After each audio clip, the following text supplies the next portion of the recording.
Olá, João. Olá, Estela, de volta aqui. Vamos ver se melhora a conexão aqui. Mudei de lugar. Tá legal. Então, o pessoal pediu para você voltar respondendo a pergunta da Isildinha. Não sei se você quer que eu repita a pergunta. Posso repetir. Opa, Estela, se você puder. Artigos científicos já publicados de pesquisa não cadastrada, como ficam? Eu entendi que seria preciso o cadastro antes da publicação do artigo. Mas se fiz a pesquisa e não cadastrei, essa publicação está ilegal? Perfeito. Acho que eu caí bem quando comecei a responder, né? Vocês estão me ouvindo melhor agora, Estela? Sim, estamos te ouvindo bem. Tá. Vamos lá. Então, qual que é a questão aqui, né? A legislação, de fato, estabelece que a publicação ela deve ser precedida do cadastramento.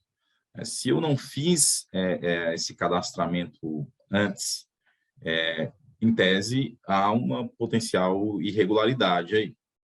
Não tem como negar essa situação. Atualmente, nós não temos no nosso sistema jurídico um regime de anistia ou incentivo amplo, abrangente e completamente seguro que permita que o usuário, nessa situação, ele possa vir ao sistema e falar, olha, houve um erro aqui, está solucionado, e que exista uma previsão no sentido de que, nesse caso, não se considera que houve infração.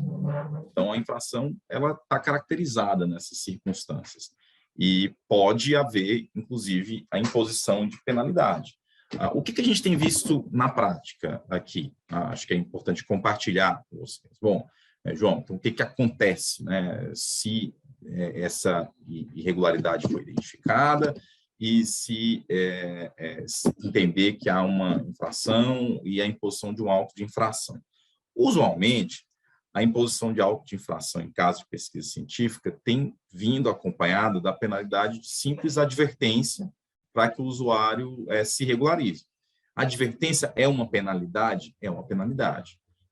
Se eu receber uma outra penalidade após a advertência, ela tende a ser mais gravosa, por exemplo, que eu já serei considerado, posso ser considerado reincidente.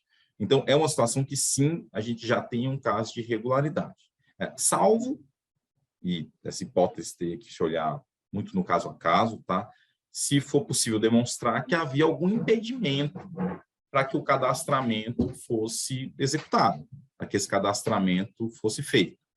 Então, a gente já vivenciou casos em que houve prorrogação do prazo de cadastramento, do prazo do cumprimento dessas obrigações, assim como do prazo de regularização, do prazo também de cumprimento de algumas obrigações no sistema, em situações em que havia alguma impossibilidade sistêmica. Então, o usuário se considerou que o usuário teria aí um prazo para que ele cumprisse essa obrigação depois que o sistema fosse atualizado. Então, minha sugestão seria ter que olhar com muito carinho para essas situações, ver se elas se enquadram em alguma dessas hipóteses em que o usuário teve esse benefício, benefício entre aspas, né? O usuário nem tinha como se cadastrar, esse é o ponto. E o sistema, então, prorrogou, considerou não iniciado esse prazo, que só se iniciará após a disponibilização de uma nova versão do SIGEM, então acho que vale a pena verificar essa situação. E conversar, assim, especialmente quando vocês estão vinculados a uma instituição de pesquisa, eu entendo que vale uma conversa até nessas situações que são mais sensíveis com a consultoria jurídica, para que eles avaliem exatamente o caso, vejam o melhor encaminhamento, a melhor solução, para que tenha, se tiver alguma consequência, que seja a mais razoável, mais proporcional possível. Mas, de fato, em tese, olhando tudo em tese aqui, falando em tese sem ter os detalhes do caso, você tem uma irregularidade. E, infelizmente, o sistema não tem um mecanismo de incentivo que permita que o usuário simplesmente se regularize sem nenhum tipo de sanção. A gente tinha essa possibilidade na mudança de lei, né? Então, teve um prazo de anistia porque foi feito no passado. Mas, se tudo foi feito agora durante a vigência da nova lei, estou presumindo que foi esse o caso, aí não existe essa possibilidade. Mas, como eu disse, os órgãos de fiscalização têm levado isso em consideração. Eles usualmente consideram a boa-fé do usuário de apresentar-se voluntariamente, e não tem, em caso de pesquisa científica, sem exploração econômica, envolvendo a simples divulgação de artigo, não tem aplicado penalidades diversas de advertência. Tá? Obrigada, João. Acho que então a gente pode passar para a segunda metade da aula, e aí as outras perguntas a gente responde por escrito. Tudo bem? Tá ok, Estela. Então, pessoal, acho que a segunda metade da nossa aula, como nós dissemos aqui, tem por objetivo, de fato, mostrar para vocês como funciona um cadastramento no âmbito do CISGEM, né? A gente mostrou aqui as telas, mas a gente não entrou no sistema com vocês. E, especialmente, fazer isso à luz de casos que busquem, claro, simulados, mas que busquem se aproximar aos desafios que vocês têm aí na realidade prática aqui, tá? Então, o primeiro caso, vocês devem, claro, receberam aí o material que a gente encaminhou, e a gente trouxe lá nesse material 3 casos, um envolvendo uma questão de pesquisa com patrimônio genético nacional, outro de remessa para o exterior, e um terceiro, por fim, tratando especificamente de conhecimento tradicional associado. E a gente trouxe para vocês algumas perguntas voltadas à reflexão, e também o detalhamento desse caso para que a gente consiga fazer os próprios cadastros aqui no sistema.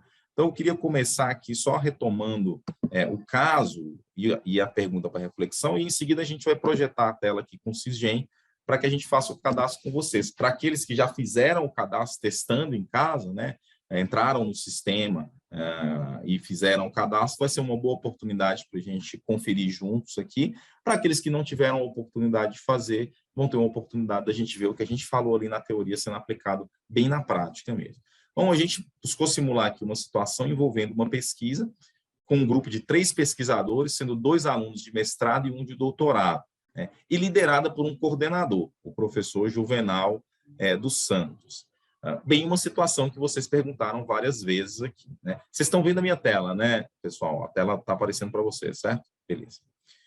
A pesquisa ela tem um objetivo aqui, que é estudar a dispersão da variabilidade genética no semiárido, no bioma Caatinga, para as espécies umburana de cheiro, baraúna e aroeira, com base em um marcador de DNA.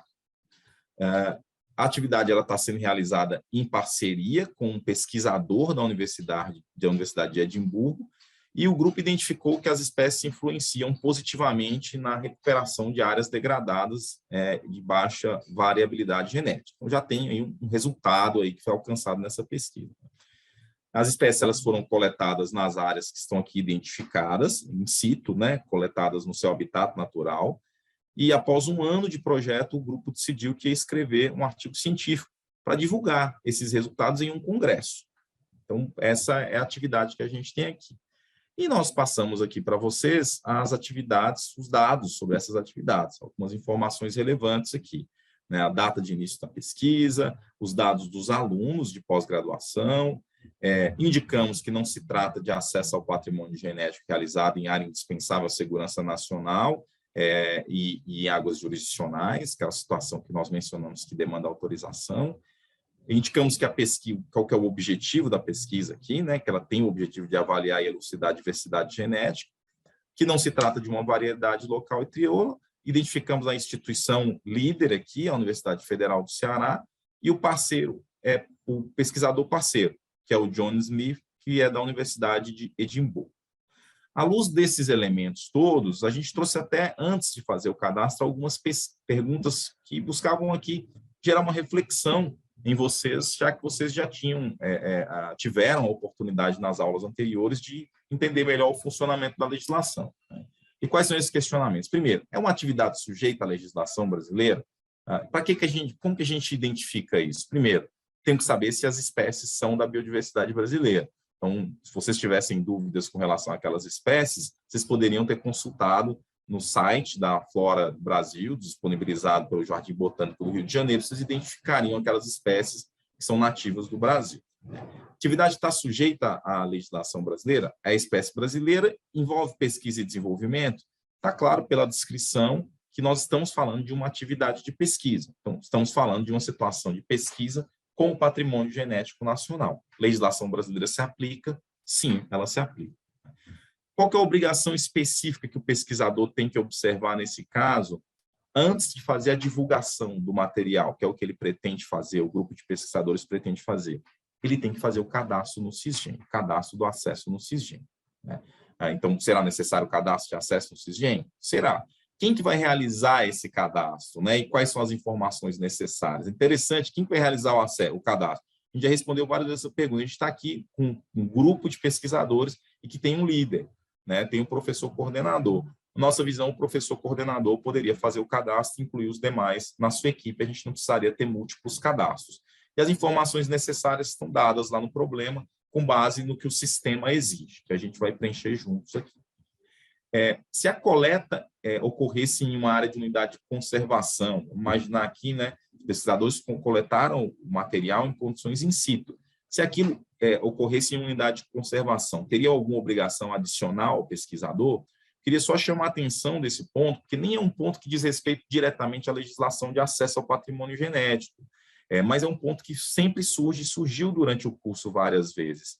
Quando eu estou falando de uma pesquisa em unidade de conservação, além deste mundo de que nós estamos tratando aqui, existe alguma outra obrigação legal que precisa ser observada? Existe. As unidades de conservação, a depender de cada um dos seus tipos, ela admite pesquisa, mas elas exigem que o pesquisador ele obtenha a autorização do órgão competente para ingressar nessa unidade e realizar, por exemplo, a coleta de que falamos aqui, né? Se a gente estiver falando de uma unidade de conservação federal, essa solicitação pode ser feita via Sisbio, que é um sistema que não se confunde com o Sisgem, é um sistema irmão. Então, até em determinado momento do curso, o pesquisador me perguntou aqui, em uma das aulas, então, nesse caso, eu cadastro antes no Sisgem ou no Sisbio? Em regra, o Sisbio vai anteceder, nesse nosso caso, por exemplo. Por quê? Porque eu preciso pedir a autorização do Sisbio para entrar na unidade e coletar. Então, a minha pesquisa nem começa se eu não tiver autorização emitida pelo sistema Sisbio, que é gerido pelo ICMBio, pelo Instituto Chico Mendes de Conservação da Biodiversidade, para que eu possa ingressar naquela área e coletar essa amostra. E nos casos do Sisgem, a gente só vai precisar fazer esse cadastro em um dos momentos previstos em lei, aqui no nosso exemplo, antes de fazer a publicação da pesquisa. Só para destacar um outro ponto também que eu queria chamar a atenção, é que Sisbio é para a unidade de conservação federal. Se eu estiver falando de unidade de conservação estadual, unidade de conservação municipal, eu preciso de identificar, dentro da estrutura daquele ente federativo, do estado e do município, quem que vai ter competência, como que vai se dar o processo de obtenção dessas autorizações. Então, atentem-se para isso, tá bom? Dito isso, eu queria então projetar, vou pedir ajuda para a Caroline Fernandes aqui, para que ela projete para a gente o Sisgem aberto, para que vocês vejam o sistema em operação, para que a gente faça esse cadastro de acesso juntos. Eu vou parar de compartilhar, Carol, para que você possa compartilhar a sua tela.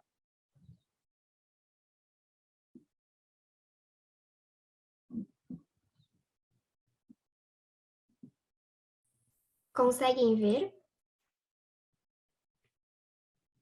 Sim. Beleza, João. Pode então ir dando as diretrizes que eu vou mudando aqui. Obrigado, Carol. Então, o que nós temos aqui, né? De novo, campo do Sisgem, a gente já está logado, né? Então, o primeiro passo aqui, em se tratando de cadastro de acesso, é vir aqui no campo de novo cadastro. A Carol vai colocar aqui para a gente. E se eu estiver falando, e nós estamos falando do nosso exemplo, de uma pesquisa que não está sendo feita em nome do pesquisador, e sim em nome de uma instituição, é a Universidade Federal do Ceará que está pesquisando, né? E a pesquisa é feita em nome dela, pelo professor coordenador e pelos demais, eu preciso primeiro, em tipo de usuário, identificar não como usuário independente. Eu vou marcar aí Universidade Federal do Ceará. Eu não estou vinculado à Universidade Federal do Ceará, por isso que eu não consigo simular para vocês, né? Mas quem estiver fazendo essa pesquisa precisa ter essa habilitação. E aí ele vai indicar aqui, vai marcar o tipo de usuário, Universidade Federal do Ceará. Vai estar o nome da instituição aqui, tá? Se ele tiver habilitado. Em seguida, ele tem que avançar para o objeto do acesso. Uma coisa que eu queria destacar, olha, o responsável do cadastro, veja que aqui esse cadastro está logado no Sisgem da Caroline, né? Então, já aparece de cara ela como responsável pelo cadastro, CPF, que ela está lá habilitada para fazer esse cadastro. Tá? No caso de um de vocês, vai aparecer a mesma coisa. Já vai aparecer aqui o nome e o CPF de vocês automaticamente. Tá? Se quiser adicionar outra pessoa como responsável do cadastro, você pode fazer essa adição aí com o nome e com o CPF. Em seguida, a gente vai para o objeto do cadastro, do acesso, como nós vimos lá. No nosso caso, nós temos o que como objeto do acesso? Patrimônio genético. Não falou-se em nenhum momento conhecimento tradicional associado. Né? Então, a Carolina vai marcar aí para a gente patrimônio genético. Aí vem aquela pergunta, né, que eu mencionei para saber se o usuário desenvolveu atividade antes ou depois da lei. O acesso foi realizado antes de 17/11 de 2015, ou obteve autorização antes. Vamos considerar aqui no nosso caso que a gente está falando de uma situação nova, né? A situação que está ocorrendo neste momento. Então, não foi realizado antes e a gente não tem nenhuma solicitação de autorização em trâmite perante o CEGEM. Situação toda dentro da nova lei que vai ser o mais comum para vocês. Qual que é a finalidade do meu acesso? Aqui eu vou ter a possibilidade de indicar que é para pesquisa somente, para desenvolvimento tecnológico ou para os dois. No nosso caso aqui, a gente está falando de uma atividade focada em pesquisa. Não tem um objetivo nesse momento de desenvolvimento tecnológico. Se houver necessidade de mais de 100 registros de procedência, né, mais de 100 amostras que seriam coletadas, eu posso marcar que sim. Não é nosso caso, a gente só tem 3, né? São 3 coletas que foram feitas lá das 3 espécies, e todos no mesmo local. Então, eu vou marcar que não. Essas atividades são objetos de cadastro baseadas em atividades de acesso realizadas anteriormente. Nada no problema deu indicação nesse sentido. Ele está descrevendo a atividade como se fosse uma pesquisa nova. Então, é baseado em atividade de acesso realizada anteriormente? A resposta vai ser que não. Se eu responder que sim, eu vou ter que identificar essa atividade anterior. Este cadastro está vinculado a um cadastro anterior de remessa? Também não tem nada indicando que sim no nosso problema. Está indicando que só vai ser feito aqui e que não veio nenhuma remessa anterior. A parceria com instituição sediada no exterior que envolve a colaboração científica, vejam que interessante aqui. Essa é aquela pergunta capciosa. Eu só vou marcar que sim se eu, de fato, tiver uma parceria, entre aspas, hein, gente, fake, que eu não estou participando da pesquisa. Estou só fazendo o cadastro em nome de um estrangeiro. Não é o nosso caso, hein? No nosso caso, a Universidade do Ceará está participando, está desenvolvendo a pesquisa e tem um pesquisador estrangeiro que está atuando lá no meio dessa pesquisa, né, que é o nosso colega lá de Edimburgo. Então, é não a resposta que a gente vai dar aqui. Tá? Cuidado com essa pergunta, que ela é capciosa. Título de atividade. Vamos colocar de forma simples, projeto de pesquisa número 1. Mas o título aqui é livre, vocês podem indicar o que vocês quiserem. Lembrando que isso aqui não fica sigiloso, se vocês olharem aí, não tem cadeado, então aqui vocês precisam ter consciência disso. É obrigatório, mas não é sigiloso. Título de atividade em inglês a gente não vai colocar, vamos responder só o mínimo essencial aqui. Resumo da atividade, eu vou pedir, se você puder, Carol, só copiar e colar o resumo que nós fizemos lá no problema para a gente ganhar tempo.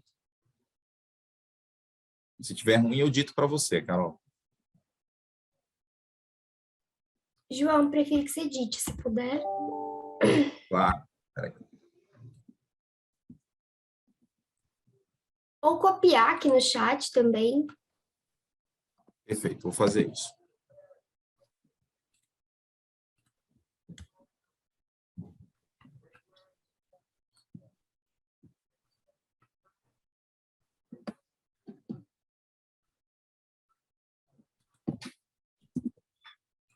Então, aqui vocês conhecem melhor do que a gente, é o objetivo da pesquisa, né? Então, eu vou copiar aqui no chat para facilitar, tá, Carol?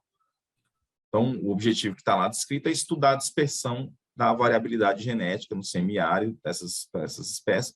E a gente já tem também lá no nosso problema os resultados, né? O grupo já identificou aqui alguns resultados. Eu vou copiar aqui também para a gente incluir.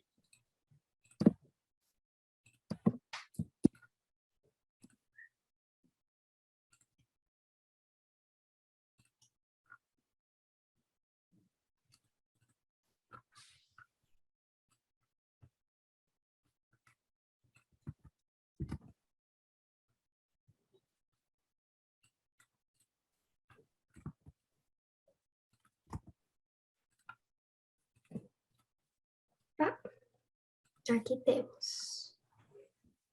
Então, vamos incluir aqui as informações. Uma coisa que eu queria destacar, vejam que nesse campo tem a possibilidade de marcar o cadeado. Então, se eu estiver tratando de uma pesquisa sigilosa, eu marco o cadeado. Marca, por favor, só para a gente ver os campos, Carol. Opa. Aí ele já dá um alerta, dizendo que não vai ser, as informações sigilosas não poderão ser visualizadas.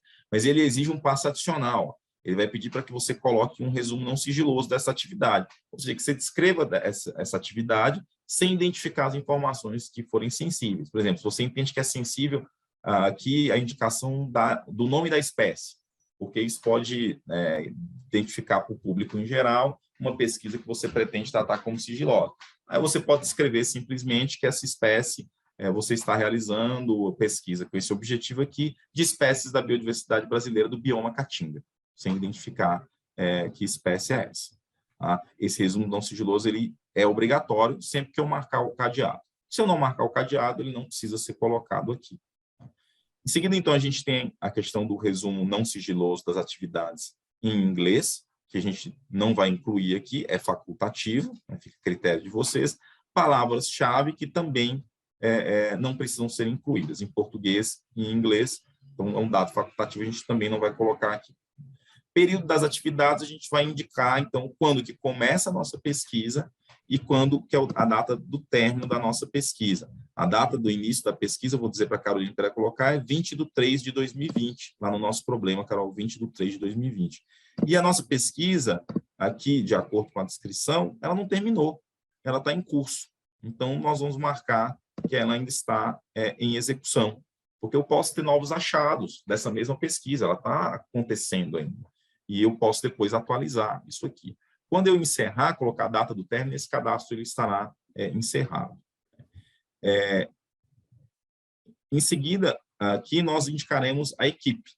Então, adicionamos aí a nossa equipe, né? No nosso problema aqui, a equipe ela é composta pelo professor que está fazendo o cadastro, no caso, a Caroline, né? Estaria fazendo às vezes do professor, mas ela tem lá, conta com algumas pessoas. Tá? As pessoas são a Luana Silva, Carol, eu vou falar para você ir colocando.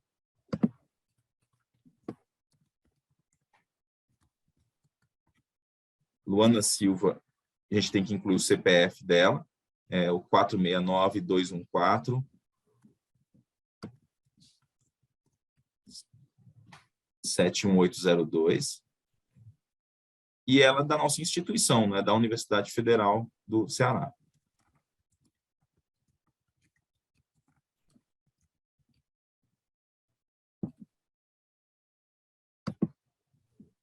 Temos também o Paulo Lima. Se for mais fácil para você copiar, vou colocar aqui.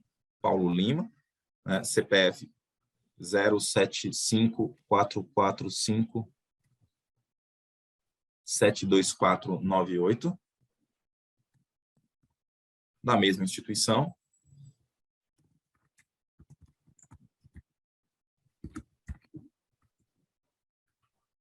E, por fim, nós temos o Roberto Cunha,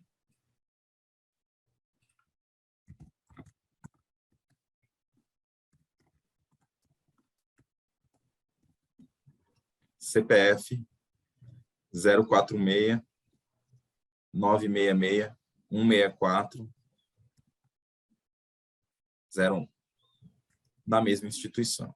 Esses CPFs todos têm que ser válidos, tá, gente? Se for um CPF inválido, o sistema já identifica e ele rejeita. Aqui não são dessas pessoas, são os nossos CPFs aqui, só para fins de simulação. E nós temos ainda um estrangeiro no nosso time, né? Nós temos aqui ainda o John Smith. Eu vou colocar os dados dele aqui.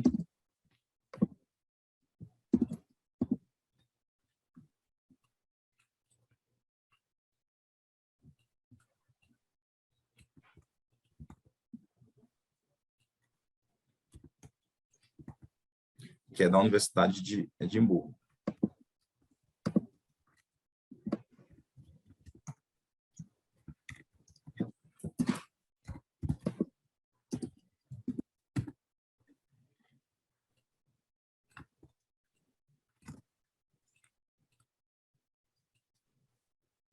A nossa equipe está cadastrando. O passo seguinte é o passo que acaba demandando mais informações, como eu falei para vocês, é a indicação da procedência do componente do patrimônio genético e do detalhamento do componente. O que eu estou acessando?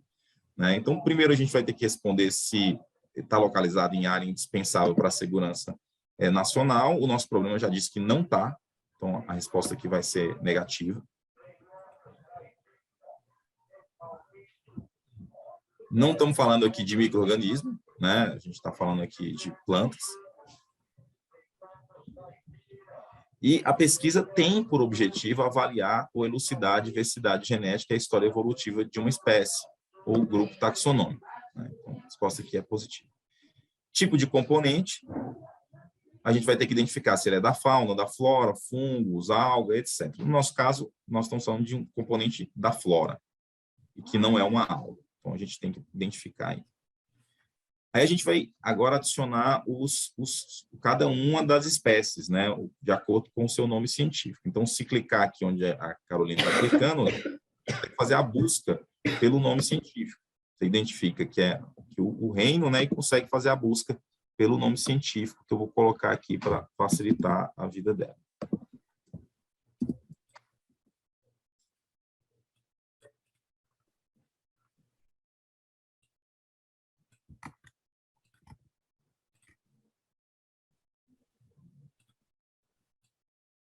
O próprio sistema ele faz a identificação, como vocês podem ver, ele já vai identificar filo, classe, ordem, família, não precisa de fazer o preenchimento manual. Você seleciona e já está incluída essa espécie.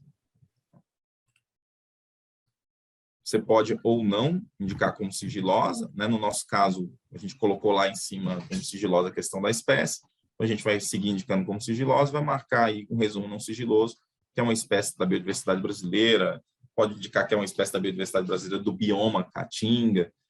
Aqui não há também uma determinação detalhada na lei ou nos regulamentos de como deve se fazer um resumo não sigiloso. Né? Aqui é uma questão de bom senso e de prática mesmo, de fazer uma descrição que não exponha a informação sensível, mas dando dados mínimos aí para que a questão a informação seja alcançada aí pelo público. Tá? Em seguida, a gente vai indicar se trata de a variedade local ou crioula. O nosso problema aqui, a gente indicou que não se trata. E vai apontar a procedência específica, onde que foi obtida essa amostra. Né? No nosso caso, aqui, ele foi obtido em condições in situ, foi obtido no habitat natural, mas vejam só, ele poderia, né, ter aquelas outras hipóteses, condições ex situ, que abrem-se muitas possibilidades, que vocês viram, pode ser ex situ comércio, com todos aqueles detalhamentos, coleção biológica, cultivo, criadouro, mas no nosso caso aqui é in situ mesmo, a gente coletou lá em campo, lá dentro, né, até avaliamos aqui a possibilidade de ser dentro de uma unidade de conservação. Então, eu vou ter que identificar exatamente onde eu coletei, para que haja rastreabilidade. Então, vou dizer que foi no Ceará, no município do Crato, que está identificado aqui no problema, e vou indicar qual é a latitude e longitude.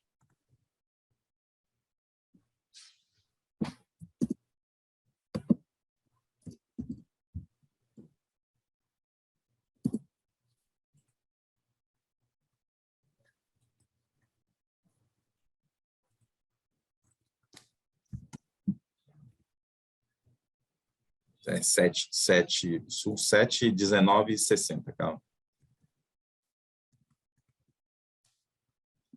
E oeste 40, 0,1.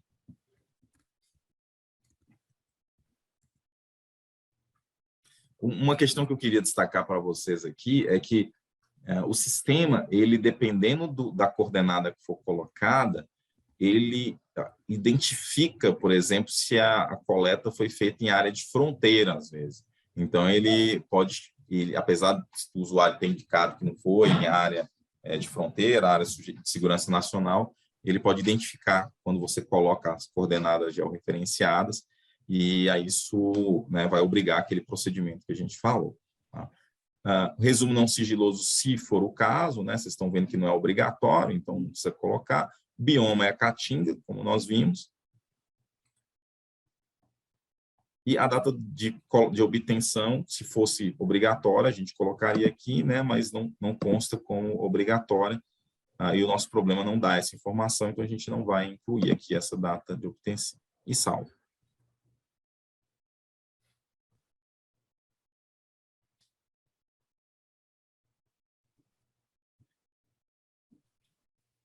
Com isso, a gente adicionou, pessoal, uma das espécies, né, que nossa pesquisa vai acessar, mas nós não temos uma só, nós temos 3 espécies. Então, para adicionar outras espécies, esse processo ele precisa ser repetido. Acho que vale a gente repetir, Carol, só para mostrar, não precisamos fazer as 3, mas pelo menos 2 aqui, para mostrar para o pessoal como funciona. É uma dúvida que sempre surge também. Então, a Carolina vai estar repetindo o procedimento, né? Então, ela voltou lá, está adicionando um outro componente para que a gente inclua uma outra espécie, porque a nossa pesquisa, como vocês viram, ela envolve 3 espécies da biodiversidade brasileira. Então, todas têm que estar aqui incluídas com a sua coordenada georreferenciada.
Aqui, pessoal, olha como fica quando a gente vai inserindo, vão apresentando outras. Então, se eu quiser colocar ainda a terceira, posso adicionar mais uma, e aí ela vai aparecer ali em cima. Acho que a gente, para ganhar tempo, Carol, eu pediria licença para o pessoal para a gente não fazer a terceira espécie, e a gente avança aqui para concluir esse cadastro, porque a gente ainda tem os outros, né? Então, com isso a gente fecha aqui essa inclusão, né, do componente do patrimônio genético. Como vocês podem ver, quais são os outros campos que sobram aqui, né? Se tiver parceria com instituição nacional, eu teria que entrar aqui e adicionar os dados dessa instituição. Então, vamos imaginar que a Universidade Federal do Ceará tivesse uma parceria com a Universidade Federal da Paraíba. Nesse caso, a gente teria que incluí-la aqui como instituição parceira com os dados dessa instituição. Então, não é o nosso caso. A gente não tem uma instituição nacional parceira. Mas a gente tem uma instituição parceira sediada no exterior. Então, a gente pode incluir aqui a nossa instituição parceira sediada no exterior, que é a Universidade de Edimburgo, na Escócia. Eu vou colocar aqui os dados para a Carolina incluir.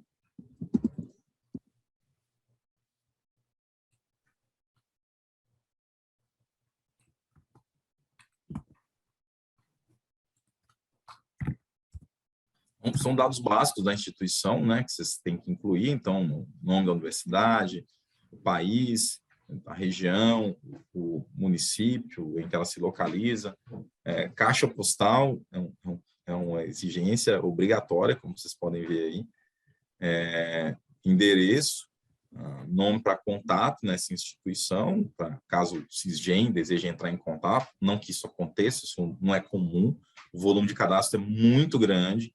o que a gente tem visto na prática não é um olhar caso a caso para cada cadastro, pensar que a gente tem aí mais de 55 mil cadastros feitos já, mas para caso de fiscalização, em caso de alguma necessidade, precisa disso. Então, por fim, o telefone, eu não coloquei aqui, e o e-mail, que eu vou colocar aqui para que a Carolina possa incluir, justamente para que a gente tenha aí a possibilidade de entrar em contato.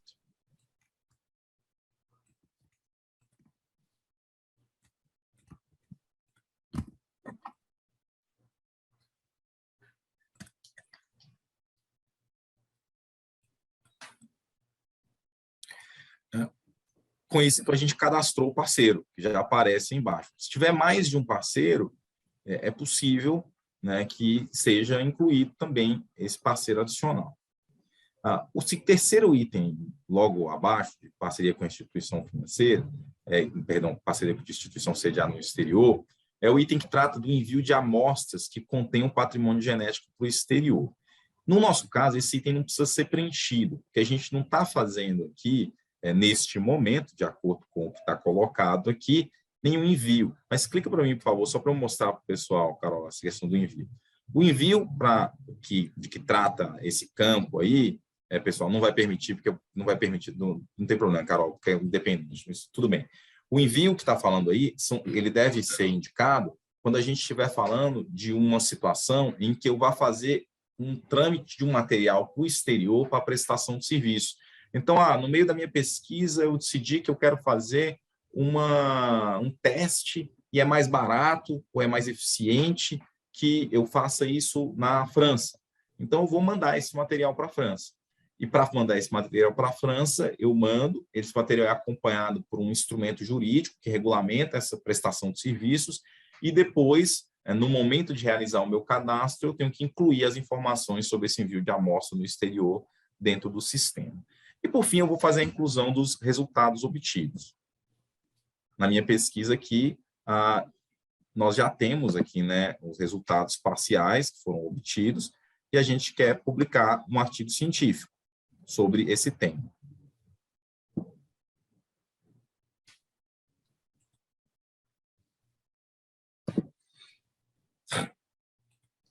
Então, a gente vai marcar aí divulgação desses resultados, né? Identificação pode marcar, por favor.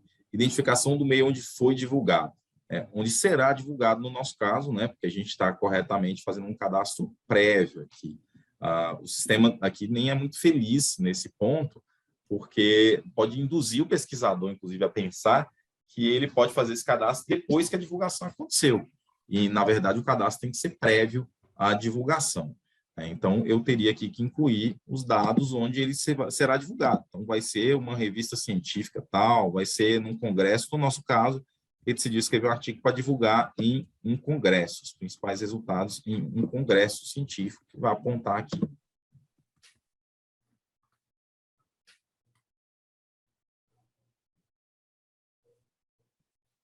Por fim, para que a gente finalize esse cadastro, como nós solicitamos a realização, o tratamento sigiloso de algumas informações, então, nós precisamos aqui marcar num ponto desses aqui qual que é a justificativa para esse sigilo, que vai variar de acordo com a situação concreta de cada um. No caso de pesquisas como as conduzidas aqui, no âmbito da academia, usualmente vai ser esse primeiro X aí. Não estamos falando de sigilo industrial, muitas vezes pode até ser o caso, mas não necessariamente será. Normalmente vai ser esse primeiro X, porque tem lá no final um e outras, tá vendo? Que pode justificar outros tratamentos sigilosos dessa informação. Se nem houve pedido de sigilo, esse campo sequer precisa ser marcado. O usuário tem apenas que ler esses alertas finais, que ele tem o conhecimento da legislação, que ele está ciente de que ele não pode revelar informação reconhecida como sigilosa, que os dados são corretos. Aqui são alertas para o usuário, para que ele tenha o cuidado com os dados que estão sendo fornecidos, porque se ele prestar informação falsa, ele pode estar cometendo um crime na verdade, não é ou, uma infração administrativa. É mais um alerta, né, em linha com o que a gente falou, né? O sistema presume a boa-fé, mas ele exige, em contrapartida, que o usuário ele tenha o cuidado de conferir tudo para que a gente não tenha problemas, né? Volta aqui, sobe só um pouquinho, por favor, Carol, aqui em cima. Vejam aqui que em resultados obtidos, pessoal, a pergunta, só para completar uma pergunta que está no chat especificamente sobre esse campo, eu sei que nós temos inúmeras perguntas aqui, pessoal, e nós responderemos a todas elas com carinho. Se não hoje, a gente vai mandar para vocês depois essas respostas. Mas só com essa aqui, tem especificamente com relação a esse campo, a questão aqui dos resultados obtidos, que eu mencionei, se o resultado, se eu ainda não publiquei, eu vou fazer o meu cadastro indicando onde eu publicarei, onde eu divulgarei esses resultados, né? Então, o cadastro precisa ser feito antes disso. Fiz o cadastro e vou fazer a divulgação depois em outro local. Eu posso atualizar esse meu cadastro. O importante é que o cadastro tem que ser feito antes da divulgação. Porque o que eu mencionei foi que, da forma que está escrito aqui, já fica perguntando onde foi divulgado. E o pesquisador pode ser levado a entender que ele deve fazer o cadastro apenas após a divulgação. Isso não é correto.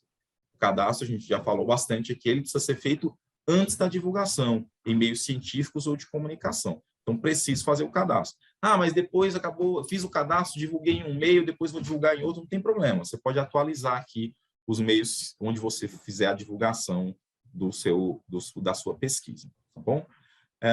No final, então, você vai salvar, e o último campo lá que a gente tem, né, lá no final desse formulário, é para um botão que é previsto para fazer o cadastramento, né? A gente aqui pode salvar rascunho, e aí ele entraria naquela nossa gestão de rascunhos na lateral esquerda, ou eu posso cadastrar, e aí eu vou ter feito o meu envio desse cadastro para o Sisgem. Em seguida, ele vai aparecer aqui para vocês diretamente na tela a comprovação desse cadastro, e vocês conseguem gerar no mesmo momento o comprovante desse cadastramento. Pronto, está em mãos, esse processo está encerrado, tá? Vocês não precisam aguardar uma confirmação desse cadastramento que virá depois de uma análise. Isso não é necessário. Imediatamente após o ato, a obrigação está cumprida, ok? Com isso, a gente finaliza esse cadastro de acesso, tá? O segundo estudo de caso, pessoal, estou preocupado com o tempo, por isso que eu estou correndo um pouquinho mais, mas eu repito que a gente volta para as perguntas lá para que vocês estejam contemplados. Mas o segundo estudo de caso que nós apresentamos para vocês era especificamente relacionado à remessa, né? A gente trouxe lá um caso, que eu vou projetar aqui só para relembrar. João, eu peguei aqui, se eu quiser eu posso projetar. Por favor, Carol, coloca para a gente aí, então, para que a gente possa só relembrar os pontos e retomar com o pessoal.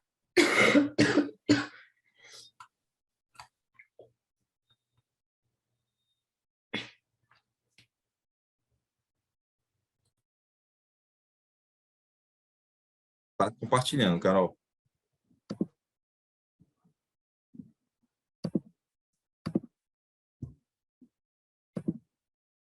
Foi agora?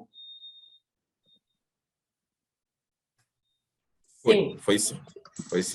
Então, dando seguimento à nossa pesquisa, para a gente explorar aí, de novo o Sisgem na prática para uma outra atividade passível de cadastramento, a gente trouxe um caso que trata de remessa. Então, dando seguimento à pesquisa, né, os nossos pesquisadores aí, eles decidiram que queriam, né, remeter o material, a Umburana, a Baraúna e a Aroeira, a amostra deste material, para a Universidade de Edimburgo, no exterior, né, localizada no Reino Unido, para que houvesse complementação dessas pesquisas que estavam sendo feitas. Então, a Universidade do Ceará ela precisa fazer a tramitação desse material para fora do Brasil. Como a gente já teve a oportunidade de discutir antes, quando um material do patrimônio, uma amostra do patrimônio genético brasileiro, ela é enviada para fora para fins de pesquisa e desenvolvimento, ou eu teria o enquadramento dessa atividade como envio para prestação de serviço, que é a hipótese que a gente falou, uma prestação de serviço potencial, pontual, ou eu vou ter efetivamente uma remessa. A diferença principal aqui é que, no caso da remessa, ocorre a transferência de responsabilidade sobre a amostra para o parceiro estrangeiro, passa a ser responsável por essa amostra. E, no caso do envio para prestação de serviço, não, eu mando, mas eu sou responsável. Inclusive, o parceiro estrangeiro tem que devolver ou destruir essa amostra. No nosso caso aqui, a gente está considerando que a universidade é a nossa parceira, a gente está fazendo essa pesquisa em conjunto e nós iremos transferir essa responsabilidade da amostra para ela. Então, a gente pretende fazer uma remessa para o exterior. A remessa para o exterior, ela deve necessariamente, por força de lei, ser precedida de cadastro de remessa no Sisgem. Então, temos o cadastro de acesso para registrar as atividades de acesso e temos o cadastro de remessa para que a gente informe ao sistema a realização de uma remessa para o exterior para que uma atividade de pesquisa e desenvolvimento seja feita lá fora sob a responsabilidade de uma outra instituição, no nosso caso, a Universidade de Edimburgo. Como que eu vou fazer esse meu cadastro de remessa, que deve ser anterior ao envio desse material para fora do Brasil? Eu vou entrar no Sisgem, venho aqui de novo no campo esquerdo, né, localizo remessa, vou clicar aqui em novo cadastro de remessa, né, e vou chegar aqui nessa tela que a Caroline já está apresentando para a gente, né? Essa tela, então, ela vai primeiro me exigir o tipo de usuário. De novo, a gente vai ter aquela atenção de não marcar o independente, marcar aqui a Universidade Federal do Ceará, que é quem vai fazer essa remessa. Ele vai me perguntar em seguida, né, se essa remessa foi realizada em data anterior a 17/11/2015. A gente, no nosso caso aqui, não tem nenhum indicativo de que foi, então não foi. Se foi realizado anterior a 2015, o que vai acontecer? O sistema vai começar a te perguntar informações se você está tratando de um caso de regularização ou não, né? No nosso caso, não é uma pesquisa nova, é o que vai ser mais comum para vocês. Então, este caso está vinculado a um cadastro anterior de acesso, né? Tem um outro cadastro que tenha sido feito anteriormente. No nosso caso, tem. A gente fez, já vinha fazendo a pesquisa e tinha feito o cadastro, que a gente acabou de fazer, mostrou para vocês. Então, a gente teria um cadastro de acesso para incluir aqui no sistema. Nós, como vocês viram, estamos simulando aqui, então a gente não tem um número de cadastro específico, né? Mas o que a gente fez? A gente pegou um número de cadastro aqui que nós temos e vamos colocar aqui para que o sistema avance. Porque se eu não incluir essa informação aqui, né, eu disse que estou vinculado a um cadastro anterior e eu não incluo essa informação, o sistema não permite que eu avance.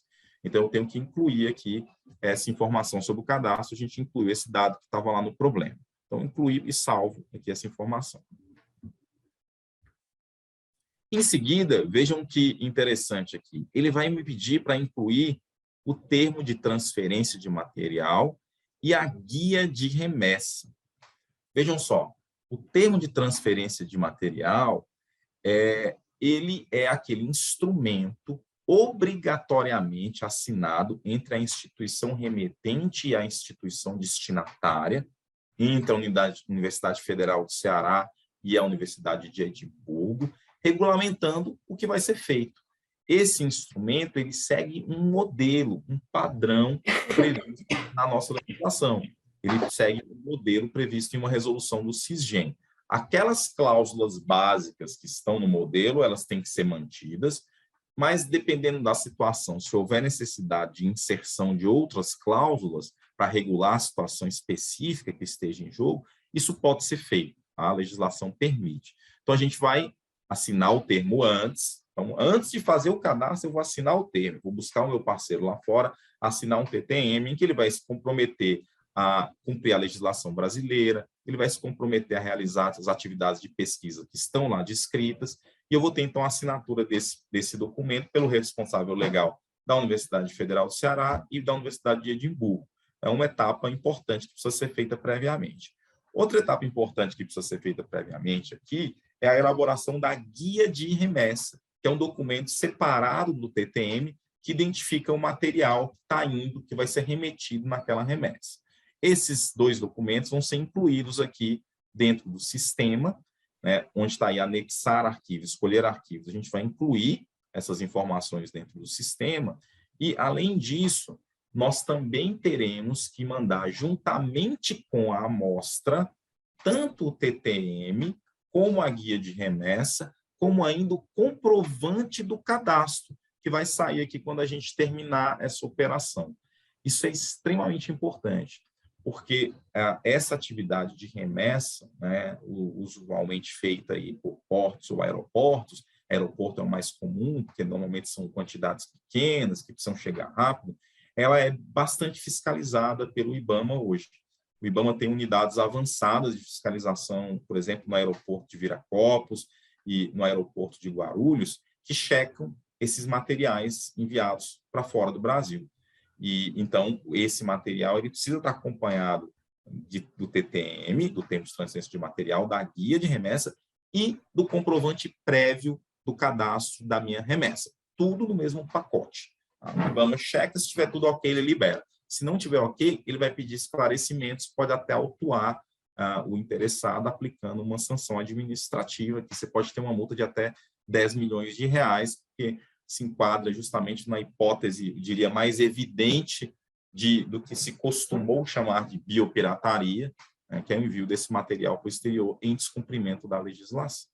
Em seguida, a gente vai descrever as atividades que serão realizadas no exterior aqui no sistema. Essas atividades também vão estar descritas no TTM, então é nesse campo que a Carolina colocou para a gente aí. Então, a gente vai ter uma descrição dessas atividades. Tá? Os objetivos e o uso pretendido com esse material no exterior estarão ser preenchidos em seguida. Vou indicar o setor de aplicação. Aqui o sistema pede que você utilize lá o padrão de classificação do CNAE. Peguei aqui o caminho já para facilitar a vida da Caroline. Às vezes isso dá um pouquinho de trabalho na primeira vez que a gente faz, mas depois vocês vão pegar o jeito, porque isso vai se repetir para as instituições que vocês estão vinculados. Então, no caso da nossa situação aqui, que é ensino superior, graduação e pós-graduação, vocês vão seguir esse caminho, tem que entrar em cada uma dessas caixinhas aqui e selecionar. E, por fim, né, avançando aqui, a gente vai identificar a instituição destinatária no exterior. Então, a gente tem aqui o nome e os dados da instituição que eu vou colocar aqui para a Carolina.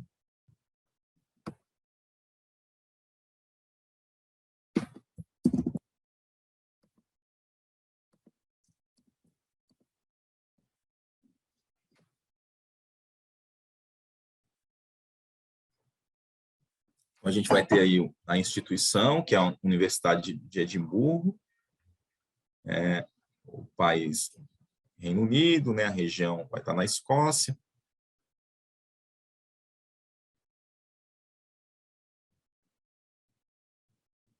Município de Edimburgo, caixa postal que está aqui ao lado.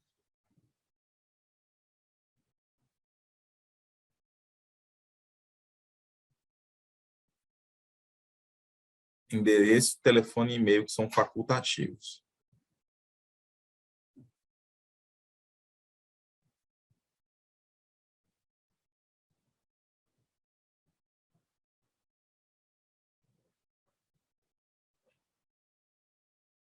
E precisa incluir o representante, os dados do representante legal da instituição. No nosso problema, está dito que o representante será o nosso pesquisador parceiro que está aqui no Brasil já. Então, fala, você já está aí, outorgaram procuração para ele para que ele assine o TTM em nome da instituição. Então, ele vai assinar por procuração e o documento de identificação que foi dado para ele no problema foi o passaporte, vou colocar os dados do passaporte dele, endereço, telefone e o e-mail do John.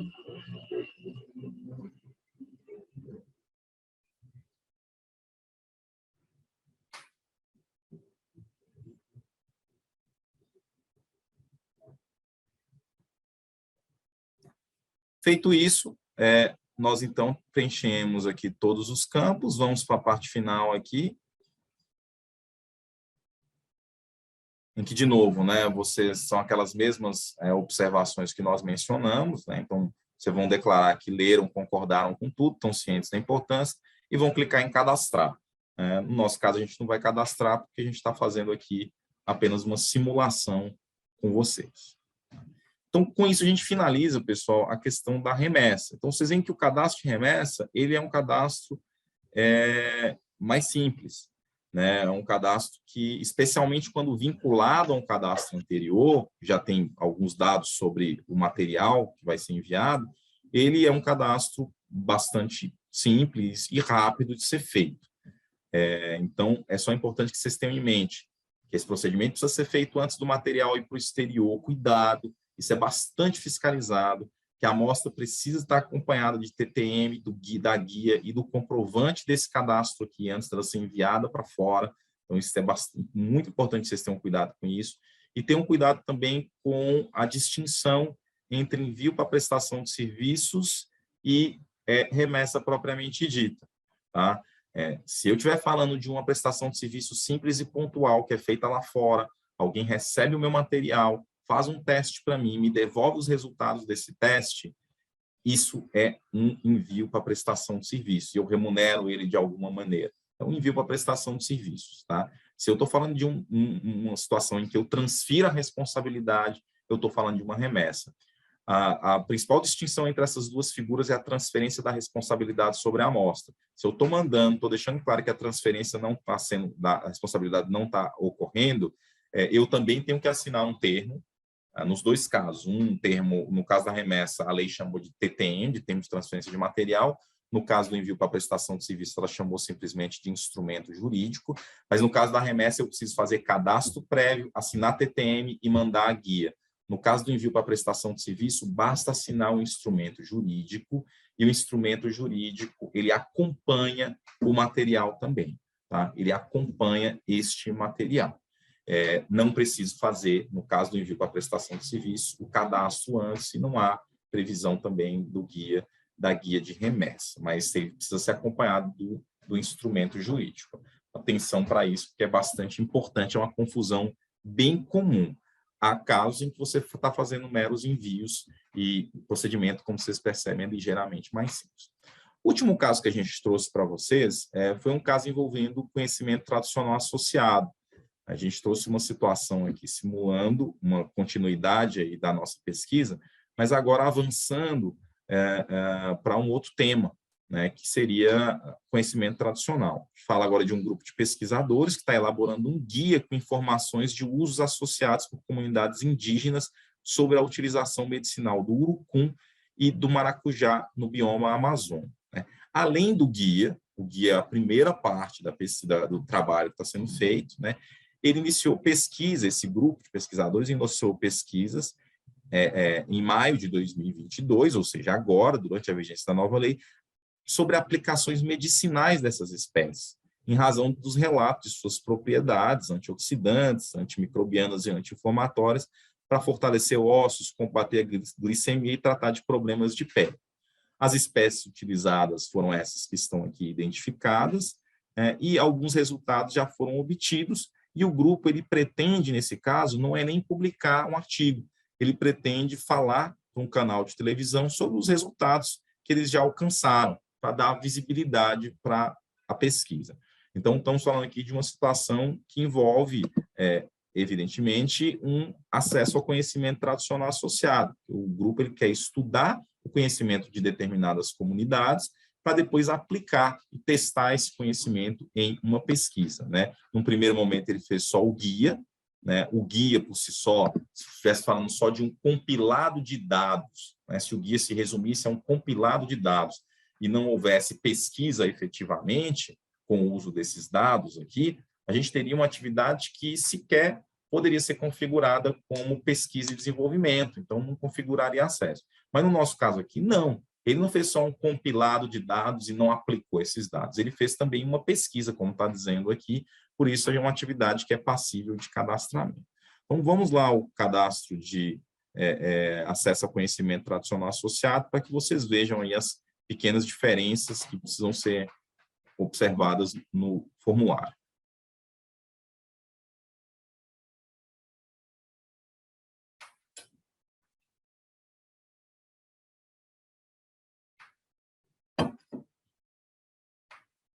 Bom, primeiro tipo de usuário, vocês estão cansados de saber, só para reforçar, a gente vai desmarcar independente, vai marcar universidade. No objeto do acesso, nós indicaremos agora que a gente está acessando tanto patrimônio genético como conhecimento tradicional, que a pesquisa indica lá, né, como vocês puderam ver, que ele vai tanto beber do conhecimento dessas comunidades, como também aplicar o patrimônio genético ali para fazer alguns testes.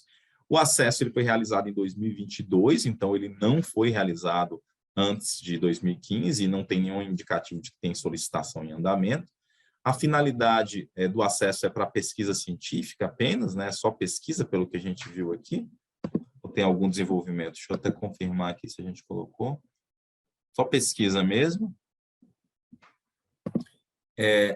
Não há indicativo de que serão necessários mais de 100 registros de procedência. Quando a gente marca isso aqui, é só porque simplifica a forma de cadastro, então houve uma simplificação. Eu vi que alguns de vocês já perguntaram isso em outras aulas, e se eu tiver de uma coleta ampla, que envolve inúmeras necessidade de inúmeros registros de procedência, mais do que 100. Então, eu vou marcar isso aqui e o sistema simplifica a forma de fazer essa indicação lá embaixo. Tá? No nosso caso, não temos mais de 100, né? Nós temos poucas espécies. As atividades são baseadas em acesso realizado anteriormente? Não tem nenhum indicativo disso. Né? Também não tem nenhum indicativo de que o cadastro está vinculado à remessa anterior. E também nós não mencionamos em nenhum momento que a situação aqui é de uma pesquisa para atender só a necessidade de um estrangeiro. Vamos preencher o título da atividade, com um título simples, por favor.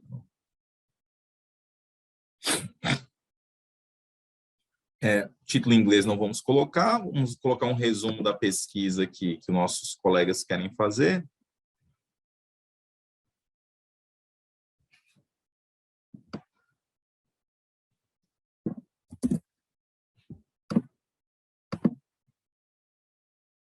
Que está descrito lá no nosso problema.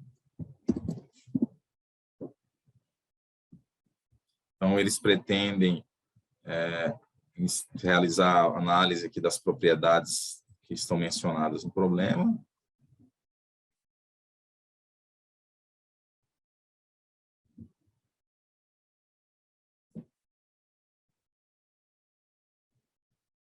Resumo não sigiloso nós não iremos incluir, porque não tem necessidade, nem palavras-chave, nem em inglês e em português, fica a critério de vocês. As datas de início da pesquisa, nós temos aqui indicado como, acho que temos só a data do início como 2022, maio de 2022, né? E vamos indicar que essa pesquisa ainda está em andamento.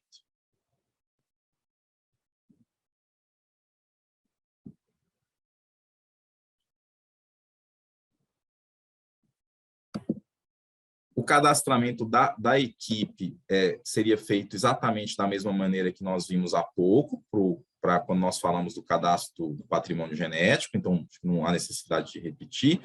E a indicação do componente do patrimônio genético, já que a nossa pesquisa envolve tanto patrimônio genético como conhecimento tradicional associado, ela também seguiria aquele fluxo que nós já vimos há pouco, né? Então, não vale a pena a gente repetir aqui. A novidade aqui, que é o que a gente quer mostrar para vocês, é o cadastramento do conhecimento tradicional associado, as informações que a gente precisa preencher. Então, a gente vai ter que indicar também se esse acesso ocorreu em áreas de segurança nacional ou no mar. Então, vamos marcar que não, no nosso caso. Fonte de obtenção do conhecimento tradicional, então essa é uma informação nova, que a gente não precisa responder no caso do patrimônio genético. Nesse caso específico aqui, a gente está falando como fonte que foi origem identificável diretamente com o detentor, então foi diretamente com o povo detentor. Como descrever esse conhecimento tradicional que foi acessado aqui. Conhecimento, vou colocar aqui para facilitar a sua vida. É o conhecimento da etnia Apurinã para o uso do urucum e maracujá para cicatrização de feridas da pele. Patrimônio genético envolvido aqui. Então, aqui os nomes.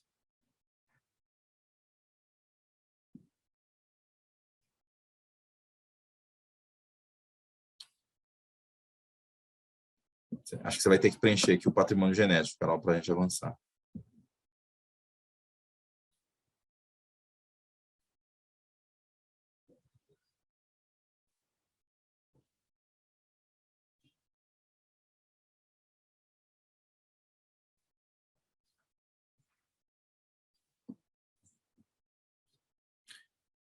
E, por fim, são necessárias as informações que identificam aí o provedor do conhecimento tradicional associado.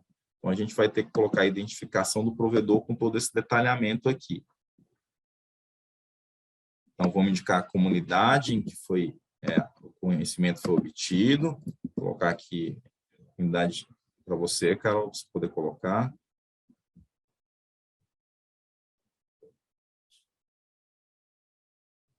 No caso, foi um povo indígena.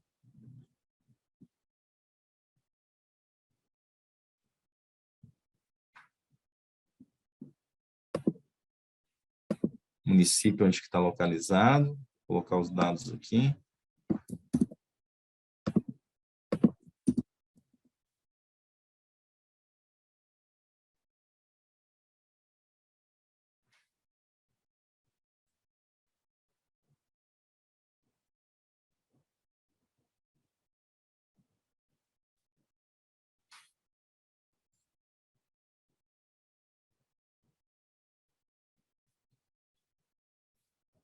Eu vi que alguém perguntou aqui se for mais de um patrimônio genético, né? Não tem problema. Vocês viram que no campo patrimônio genético a gente pode incluir mais de um, não tem problema nenhum. Tá? Se for conhecimento tradicional associado a mais de um patrimônio genético, basta indicar, não tem nenhum impedimento, não. E se envolver também mais de um acesso ao patrimônio genético, basta a gente acrescentar várias procedências, como a gente fez no outro caso. Tá? Pergunta se houve ingresso em terra indígena. No nosso caso, houve. Isso é importante porque, para ingresso em terra indígena, há necessidade de autorização da FUNAI. Então, ele exige que a autorização seja incluída no sistema. Então, teria que ser feita essa inclusão aqui. E, por fim, a gente tem que identificar quem agiu representando esse provedor. Então, se tiver essa informação, né? Então, a gente identificaria aqui quem que é o representante do provedor. No nosso caso aqui, eu vou colar para a Carolina incluir, por favor. É o Raoni Apurinã e os dados dele.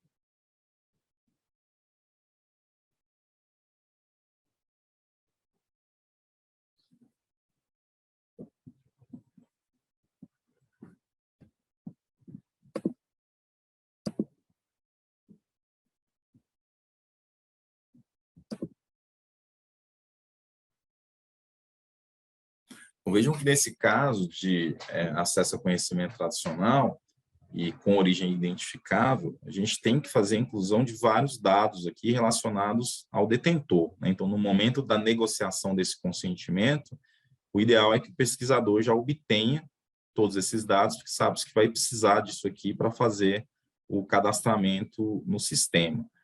Os dados do conhecimento, que normalmente são informações que usualmente facilmente acessadas, até porque foi isso que motivou a busca do pesquisador, mas também os dados de quem deu o consentimento aqui. Tá?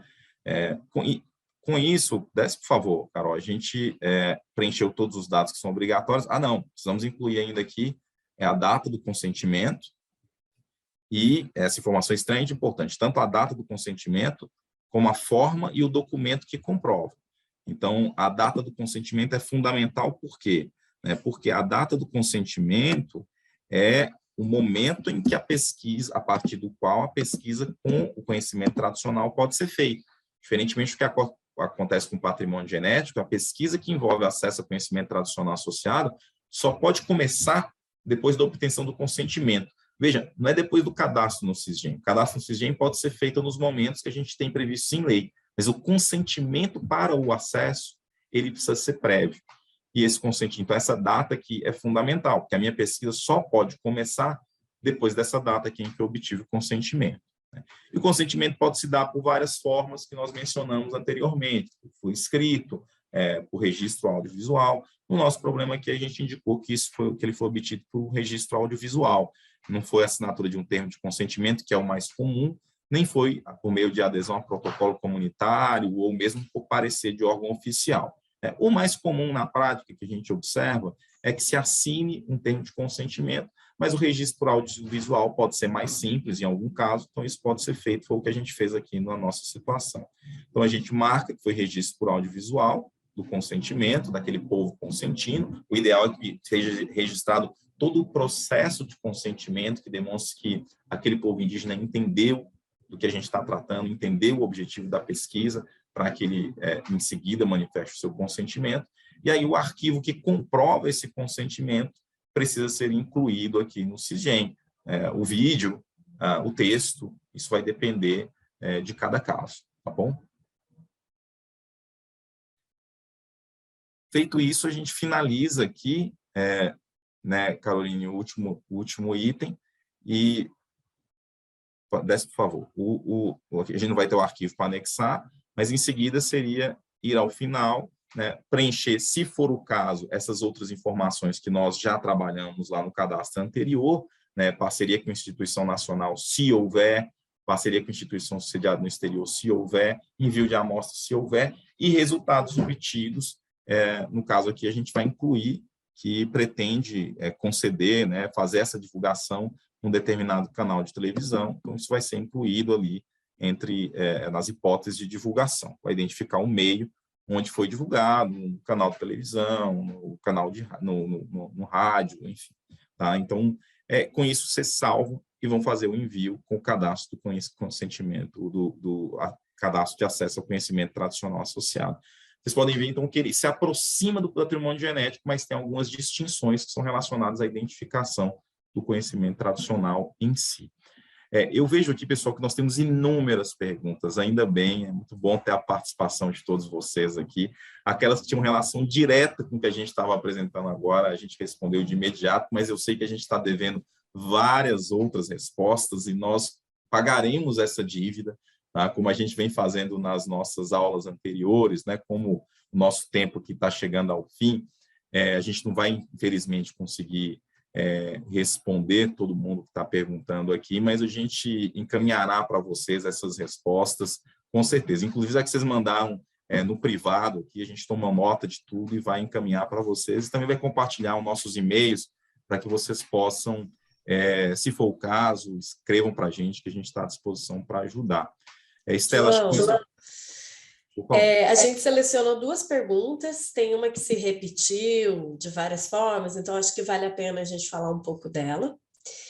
E aí a gente faz 2 perguntas e finaliza. O que você acha? Perfeito, Estela. Então, a pergunta é o seguinte: aqui nós fazemos inventários florísticos e não estudamos 1 ou 3 espécies, mas 800 espécies. Ou como agora, que eu tenho uma lista de 1.064 espécies. Tem que cadastrar cada uma? As pesquisas são para conhecer composição florística e estimar a biodiversidade de um local. E só para complementar, tem outra que também que fala, né, que faz como que vai fazer esse cadastro para milhares de invertebrados num trabalho de taxonomia. Perfeito. Estela, essa pergunta é ótima, ela veio em outros momentos também, né, que a gente, o que você falou, ela tem sido recorrente. É uma preocupação de pesquisadores em geral para trabalhos que envolvam múltiplos cadastros, né, múltiplas procedências, teria milhares ou centenas de procedências. Para essas situações, o SISGEM previu justamente aquele campo que eu mostrei para vocês, que vocês vão marcar que tem mais de 100 inclusões. Está no comecinho do cadastro de acesso. Quando vocês marcarem aquilo ali, vocês não vão ter essa exigência de fazer a indicação de procedência detalhada, como nós fizemos aqui quando nós cadastramos 3. Então, vocês vão ver que é possível fazer isso de forma muito mais simples, em razão dessa alteração que foi feita no sistema. Isso foi, inclusive, uma solicitação da academia, veio da Câmara Setorial da Academia e que simplificou bem esse processo. Então, o que eu sinalizo para vocês é isso. Tem, sim, formas de fazer, nesses casos, que envolvem mais de 100 entradas, mais simplificados, e basta marcar lá e avançar, que vocês vão ver que esse processo fica bem simplificado. Tá? Se tiverem dúvida depois, escrevam para a gente, que eu passo para vocês o passo a passo. Mas é logo no começo, quando eu falei para vocês ali que tem mais de 100 entradas. Acho que era isso, né, Estela? Isso. E a outra pergunta, João, que a gente selecionou aqui é a seguinte: se eu trabalho com uma substância obtida da canela, e supondo que a canela faz parte da biodiversidade brasileira, mas eu não obtenho in situ o composto, eu compro do produtor. Eu compro o produto por uma empresa que vende produtos farmacológicos para pesquisa. Eu devo cadastrar mesmo assim? Se sim, como insiro essas informações, já que não há coleta? Vamos lá, muito boa pergunta. No caso que nós não fizermos a coleta in situ, no habitat natural, estarei tratando de uma daquelas hipóteses em que o material foi obtido em condições ex situ, fora do seu habitat natural. Isso pode se dar, inclusive, mediante a aquisição de produtos intermediários, como a gente viu, com ou sem acesso ao patrimônio genético. Então, depois que vocês puderem voltar lá, quando a aula gravada for disponibilizada, ou também quando a gente falou no começo da aula sobre a visão geral do Sisgem, vocês vão ver que quando eu indico a procedência, eu posso marcar in situ ou ex situ. Ex situ eu tenho múltiplas possibilidades, inclusive a possibilidade de dizer que eu adquiri um produto intermediário e que esse produto intermediário foi ou não decorrente de acesso. Indicando aquilo ali, eu vou ter que apresentar outros dados, e não o local da coleta, e sim os dados do meu fornecedor. Então, adquiri um extrato de um fornecedor, né, com uma espécie da biodiversidade brasileira. Vou indicar o nome desse fornecedor, o CNPJ desse fornecedor, e isso vai ser suficiente para que eu cadastre como tendo obtido o material em condições ex situ, fora do habitat natural. Obrigada, João. Então, chegamos ao final do nosso curso. Eu gostaria de agradecer muito a vocês que nos acompanharam até aqui. Aos inscritos no curso, com mais de 75% de presença, o seu certificado será enviado para o seu e-mail a partir da semana que vem. Eu gostaria de agradecer ao João, à Bruna, à Anita, à Caroline e toda a equipe do Escritório Nascimento e Mourão Advogados, que foram fundamentais para a realização desse curso. As instituições parceiras que elaboraram esse curso com a gente, Pró-Reitoria de Inovação Científica da Universidade Federal do Amazonas, a Pró-Reitoria de Pós-Graduação, Pesquisa e Inovação Tecnológica da Universidade Federal do Sul e Sudeste do Pará, o Núcleo de Inovação e Transferência Tecnológica da Universidade Federal Rural da Amazônia e o Núcleo de Inovação e Transferência Tecnológica do Instituto Federal do Pará. Por fim, eu agradeço toda a equipe do Instituto Escolhas, Cíntia, Salete, Gabriela, Patrícia, Jaqueline e Sérgio. E se você quiser conhecer mais sobre o Instituto Escolhas e os nossos estudos, acesse o nosso site www.escolhas.org e siga o Instituto Escolhas nas redes sociais.